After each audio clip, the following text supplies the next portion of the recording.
Hi. This is part three, which is decompression.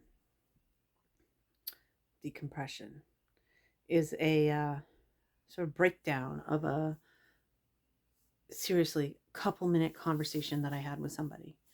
Um, that I was just like so flabbergasted of how distinctly avoidant personality disorder, um, sort of, yeah, I can talk. It was definitely an avoidant conversation.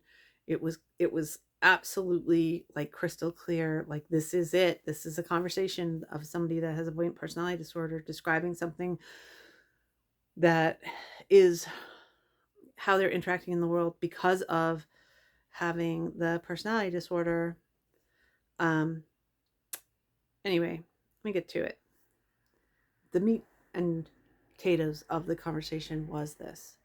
This other person was describing a short holiday trip that they were taking.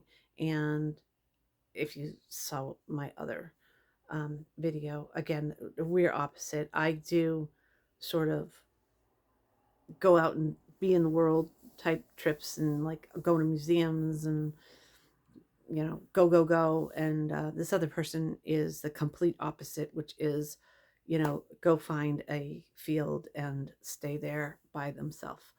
um but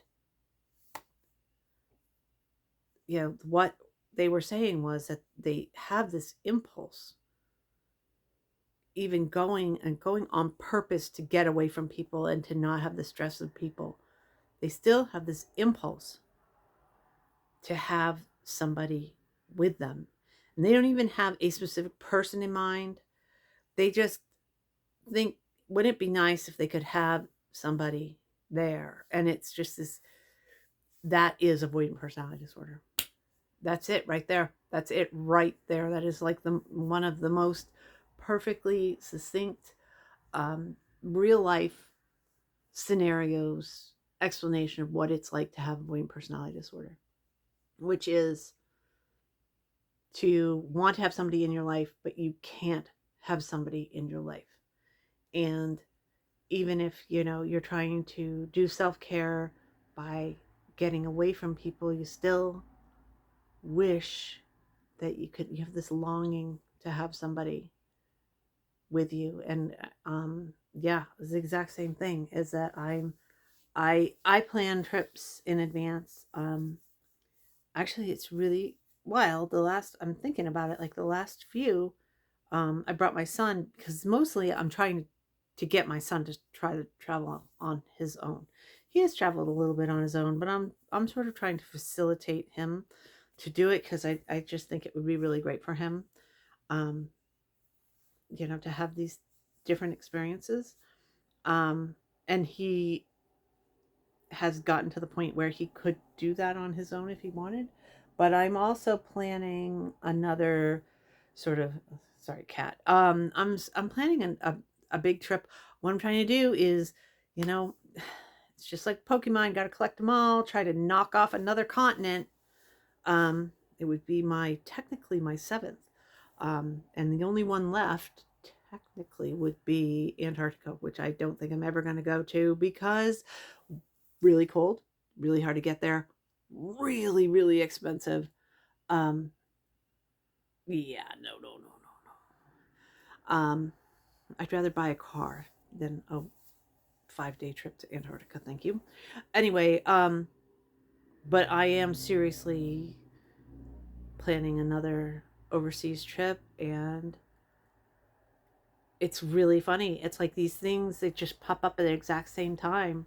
I mean, this other person is doing just like a couple of days and is just like, I wish I could bring somebody with me.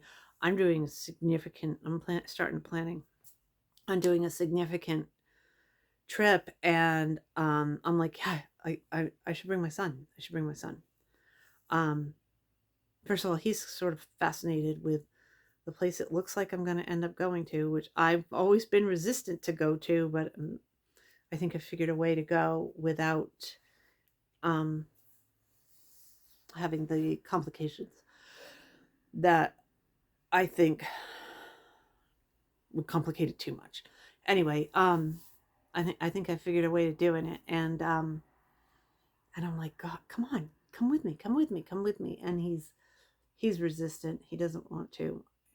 I don't know. I mean, I'm almost to the point where I'm like, I will book everything with him listed, and just drop him if he decides not to go, but like have a space for him already. And I'm sitting there going, it's exactly the same. It's exactly the same. Is this avoidant wish to have somebody with you to experience things with you instead of just, you know, being by yourself. And again, my instinct, it's really funny because it's it's exactly the thing for both of us. It's exactly the thing that is opposite of where our comfort zone is. For me, my comfort zone is strangers. Um, so to bring somebody who is absolutely not a stranger with me, I mean, I know for a fact that the way I travel, I would basically be spending all my time trying to figure out how to make it a good trip for my son instead of trying to figure out how to make it a good trip for me. So pointless. It would totally bust the point of the trip. So who knows? But then this other person I know is the type of like sort of homebody type avoidant person. Only feels comfortable with family members and some very close friends, and yet this idea that's like sort of this nagging idea is to have some other person, no idea who they are, to come along and be, you know, there on this little trip. And I'm just like, it's wild, it's wild. It's as if people with avoidant personality disorder are aware that they have carved out this huge part of their life that they're just, they feel that they're not eligible for. And because of that, um you know, that they're self-limiting. And you have avoidant personality disorder, there are things that you wish you could do that you can't. And the way that I've always stated it is that I'm just not eligible to do that type of thing, even though logically, obviously, any human being could do these types of things. So when these impulses are coming up that are the complete opposite of what our safety is, it's like there's a part of us that knows, one, these self-limiting beliefs are like not real.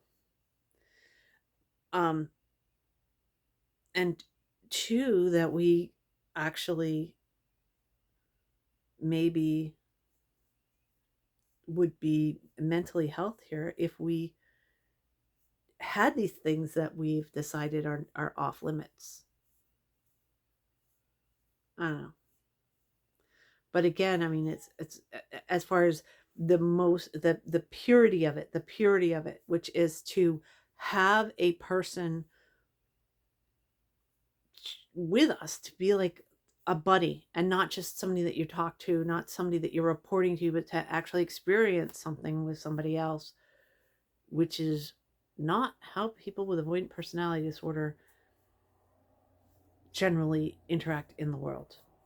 It's not safe to do that. We're very isolated. Um, yeah, it's wild. Anyway, end of part 3, and I'll talk to you next week.